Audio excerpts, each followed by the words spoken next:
So Pittman and Flipman.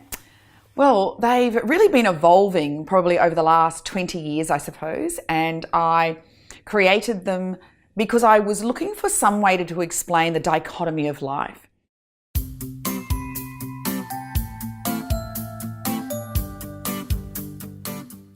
Well, very early on in my career, I was a sales trainer, and I was actually perplexed by why you could take two people who had very similar backgrounds, very similar experiences, who really had similar temperaments, but one would fly and the other would absolutely not even get off the ground.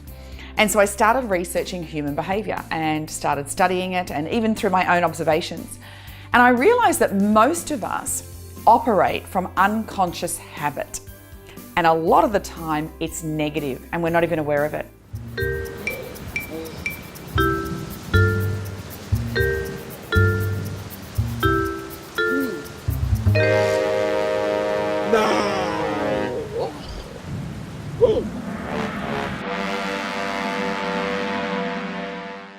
Well, Pittman actually came about because I trained two teenage boys and on separate occasions, they didn't know each other, but they both took their life because of their high school leaving result, and it just floored me. I was absolutely devastated by it.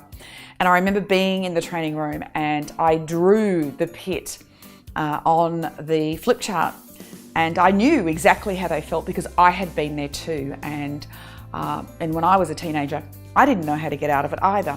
And so Pittman just really developed over time. I wanted to show people a way to get out of that really horrible place. And so as the years went on, I just added more and more to the whole pit story. So now we have, of course, when we're in the pit, we have our pit posture with our pit prattle, and we have our pit dog, which is, a pit bull. We also have our pit parties with our pit pals, and it's just that place that we go to when it's everybody else's fault and, we blame the whole world.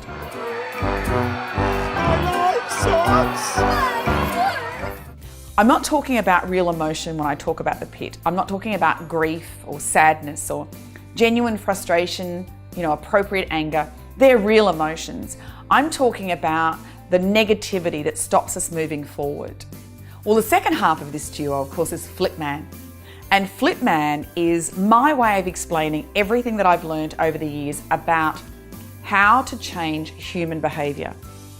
And of course, like we said before, we have an unconscious patterning, an unconscious habit. And what we need to do is repattern. Neurons that fire together, wire together. That's Hebb's law.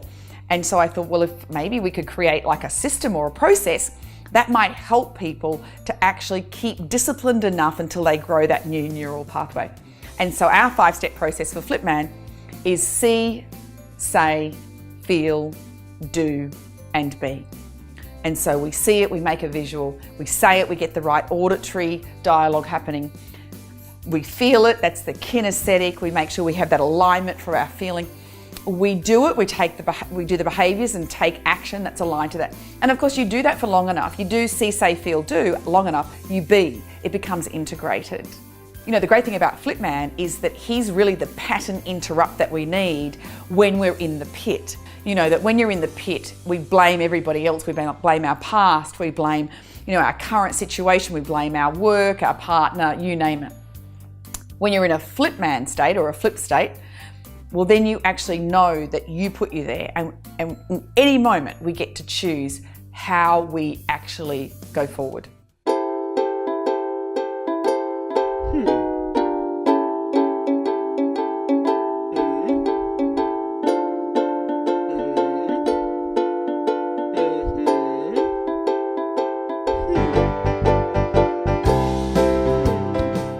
Well, it really is my hope that these two adorable characters, which are now children's books and, they're the main characters in my adults book, I really do hope that they help people to find a very simple but very powerful way to snap us back into reality.